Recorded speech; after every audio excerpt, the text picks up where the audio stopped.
Hello and welcome to Film and Related Things, the channel where I grow progressively sweatier as you become progressively more disappointed that you ever clicked on this video. We all know that the best way to combat addiction is to replace one substance with another far more toxic. Since I am no longer the mayor of Zimbabwe, I've replaced accidentally swallowing nicotine pouches with purposefully swallowing rolls of 35mm film. My loving wife Miana has chosen to support me in this habit by acquiring unique rolls for me to shoot. Today, we are talking about this one, Wolfen NC500. It is a cinema film with the remjet layer removed so it can be processed in C41 chemicals. If you don't know what that means, don't worry, because neither do I.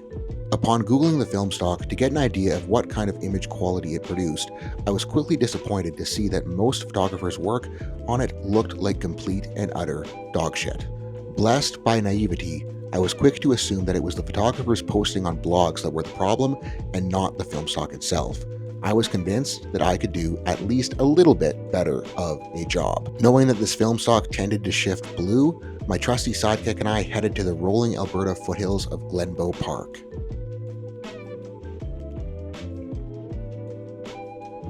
I still had a few shots worth of Kodak Ultramax 400 in camera, which would prove to serve as a half-decent comparison to the Wolfen NC500. Note the warm tones and popping colors of the Ultramax, although it does tend to look a little bit basic bitch.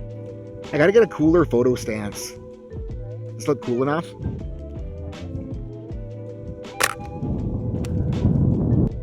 I think we have one more exposure. Maybe two, depending on how efficiently I loaded the film.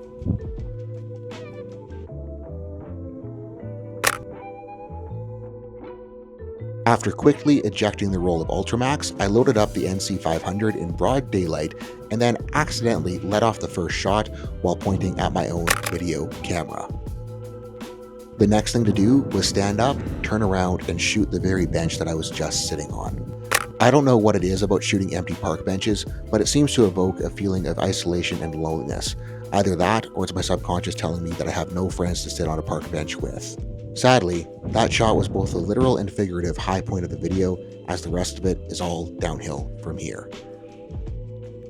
As we descended down the trail, I wasted about 17 frames taking what would later appear to be the exact same photo,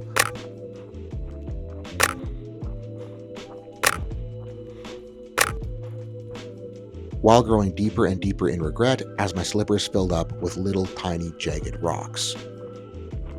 I stopped to dump the rocks out of my footwear, only to totally blow focus on the shot of these trees. The trail then began to open up, which appeared much flatter than I had hoped while I was pressing the shutter button.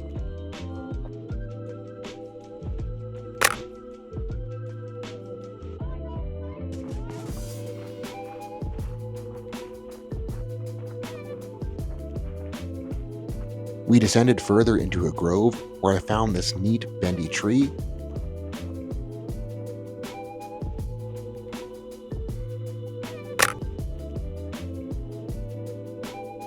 and an even neater little tree window.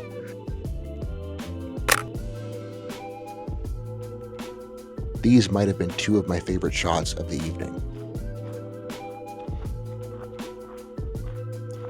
We trekked on down the trail, only stopping every 10 feet to photograph random single trees. It was then that I looked back uphill to see what I thought was a breathtaking view. Ow! Can you believe that I almost broke my ankle for this shot? That disappointment quickly washed away as we came upon this pond, and then heard the sound of a train whistle blowing.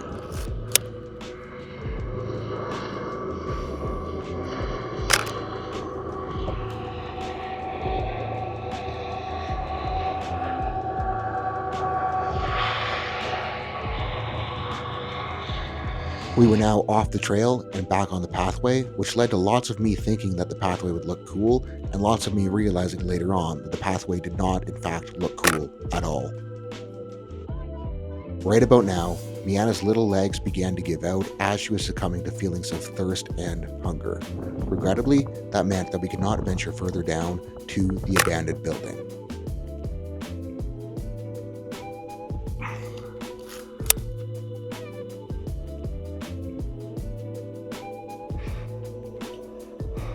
As we were making the final ascent, I heard the sweetest sound that I ever could, a train whistle. I turned around, found focus, and proceeded to absolutely underexpose the shit out of the final shot of the roll. Overall, I can say that I enjoyed shooting this roll of film, and I am generally happy with the results. I do like the very grainy texture as well as the nostalgic look. I would definitely shoot another roll of this, although the next time that I do shoot it, I will remember its light, hungry nature and overexpose it at least one stop. And what do you know? That's the end of the video, and I'm not even that sweaty.